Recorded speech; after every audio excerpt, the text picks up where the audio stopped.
nosso podcast, que fala sobre nutrição e temas muito importantes. No vídeo de hoje, a gente vai falar sobre a esclerose lateral amiotrófica, mais conhecida como ELA. É uma doença que antigamente não era tão falada, que pouca gente conhecia, mas recentemente um ator, Eric Dane, ele foi diagnosticado com a doença. Ele fez as séries Euphoria e Grey's Anatomy. E antigamente, também, há alguns anos, a mãe do Buddy Valastro, que é o Cake Boys, né, que tem o programa na TV, ela também foi diagnosticada com a ELA. Então é uma doença que atualmente está bem mais presente e se você não sabe, fica aqui com a gente que a gente vai explicar um pouquinho mais sobre isso. Então, meninas, obrigada por terem topado, por ter aceitado o convite. E para começar, eu queria que vocês explicassem um pouquinho sobre a doença. Bom, primeiramente, muito obrigada pelo convite. E ela é também conhecida como a doença de Lou Gehrig. E é uma doença neurodegenerativa que ocorre a morte de algumas células progressivamente. Essas células elas mandam sinais do cérebro e da medula espinhal para os músculos. E um caso muito conhecido é do físico britânico o Stephen Hawking. Como que a gente identifica essa doença? Quais são os sintomas? Então, os principais sintomas é o endurecimento, a fraqueza e a atrofia muscular, que normalmente elas começam de um lado do corpo, por isso que é a esclerose lateral amiotrófica. Também os pacientes apresentam câimbras, tremores, espasmos musculares, também dificuldade de falar, de deglutir, né? A disfagia é muito comum nos pacientes e também eles têm engasgos frequentes e a perca de peso também é muito frequente. Então, assim, os pacientes, eles começam a ter dificuldade de fazer as coisas normais do dia a dia. Então, tomar banho, comer, varrer uma casa, tudo. Mexe com muita coisa. Exato, é uma dificuldade para eles. E aí, embora que a musculatura ela esteja sendo afetada, a capacidade intelectual do paciente ela continua normal. Então, o paciente ele sabe o que está acontecendo com ele sabe da progressão da doença.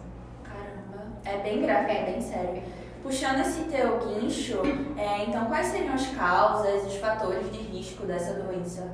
Bom, de 90% a 95% dos casos, a causa ela é desconhecida. De 5% a 10% é por fator hereditário e também por alguma mutação de algum gene específico.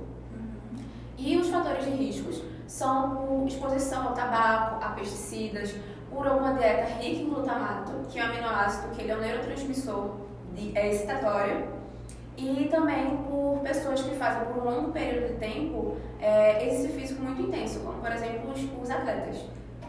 Eu não sabia que os atletas eram o maior grupo de risco. Isso, porque como eles fazem um uso excessivo do músculo, acaba acontecendo a degeneração da via motora. Caramba, realmente. E assim, qual que é o diagnóstico? Como que a gente tem esse diagnóstico? O prognóstico dessa doença? Então, o diagnóstico ele é clínico, baseado nos sinais e sintomas do paciente. E, claro, excluindo várias outras doenças que possam vir a acontecer, né? O diagnóstico, quando ele é feito precocemente, o tratamento também é feito precocemente e aí ajuda a retardar a progressão da doença. É mais eficaz, né? Exato. Ela pode afetar qualquer pessoa, de qualquer idade, de qualquer sexo, mas normalmente ela acontece a partir de 60 anos e, como a Grazi falou, se for hereditário, né, tiver algum caso na família, pode a partir dos 50. E os pacientes normalmente eles vivem de 2 a 4 anos, mas cerca de 10% conseguem viver mais de 10 anos e normalmente eles morrem por causa de insuficiência respiratória, é o caso mais recorrente. Então tem um tratamento, mas não tem cura. Exatamente. Ela não tem cura, mas existe um medicamento que acaba evitando a progressão da doença e também o paciente fica sob cuidados paliativos. É aí onde o nutricionista entra, para melhorar a qualidade de vida daquele paciente. Ah, entendi. Então, quando a gente vai falar sobre a nutrição, sobre o acompanhamento nutricional, como que funciona? Como que a gente atua? Então, o acompanhamento ele é feito igual às outras doenças, né? Então, a gente precisa monitorar como é que está o estado nutricional desse paciente, como é que está a ingestão alimentar do paciente, ajustar a dieta de acordo com a progressão da doença, ajustar a consistência também, porque, como eu falei, a disfagia é muito presente nesses pacientes. Então, não adianta a gente colocar uma dieta normal, sendo que o paciente não vai tolerar. Então, ele vai perder peso, não é isso que a gente quer, né?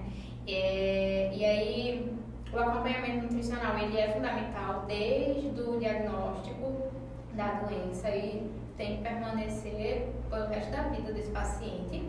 E a gente precisa saber que ela é uma doença hipercatabólica, então ela vai favorecer a perda de peso e a gente precisa tratar exatamente isso. E principalmente que os pacientes eles possuem disfagia, muitas vezes eles perdem o apetite. Então a gente precisa tratar essa Outros parte. sintomas que interferem também, né, nisso. E as recomendações nutricionais?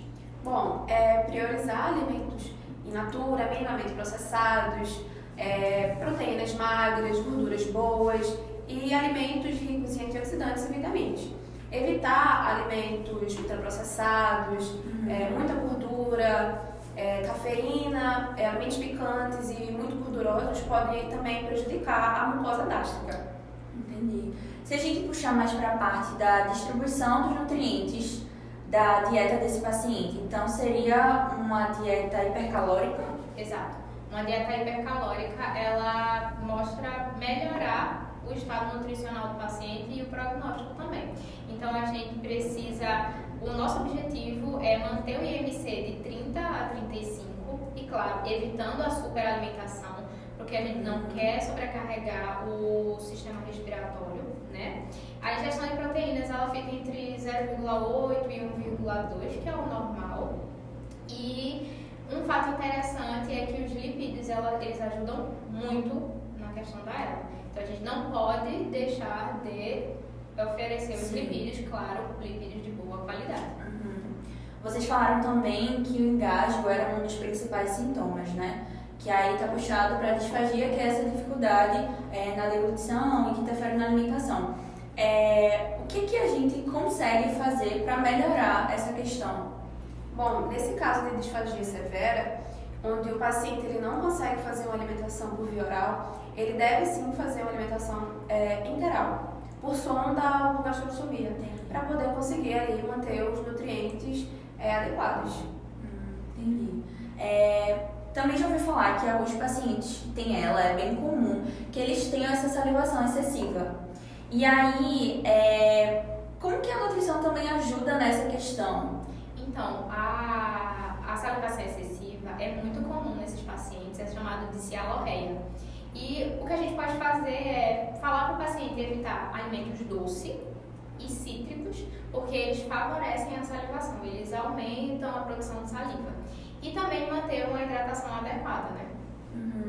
Esse tema é muito importante, eu acredito também que precise ter um acompanhamento multidisciplinar, com fonoaudiólogo, tudo isso auxilia também num tratamento mais eficaz. Mas e aí, produção, como é que tá a nossa audiência? Os nossos telespectadores estão com alguma dúvida? Tem algumas dúvidas sim, olha aqui. Vamos lá. O Daniel mandou: a ela pode ser contagiosa? Bom, não, a gente viu que a ela é uma doença neurodegenerativa, então ela não tem qualquer envolvimento com bactérias, com vírus, para ela poder ser transmissível. Certo. Amanda Paiva: a ela só comete pessoas idosas? Não, a gente já falou que ela pode acometer qualquer pessoa de qualquer idade, qualquer sexo. Letícia, ela ficou meio assim. Calma, então praticar exercícios físicos pode causar ela?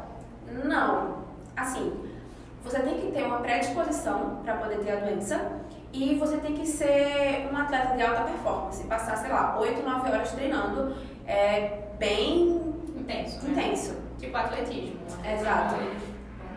Certo, então não, né? E Lucas, além dos movimentos, a ela também pode comprometer a sensibilidade? Não. Os pacientes que têm ela, eles costumam sentir tudo. Eles costumam sentir o frio, o calor, a dor também. A questão é só muscular mesmo. Exato. Certo. Então é isso. Nosso podcast fica por aqui. Muito obrigada pela participação de vocês. Foi de extrema importância. Obrigada, meninas, também, por terem topado participar. Se você gostou do vídeo, não esquece de curtir, já se inscrever aqui no nosso canal e deixar sugestões de outros temas para próximos vídeos. E quem sabe dúvidas também, né? É verdade, vai que a gente volta aqui para responder mais. E é isso, um beijo, tchau! Tchau, tchau!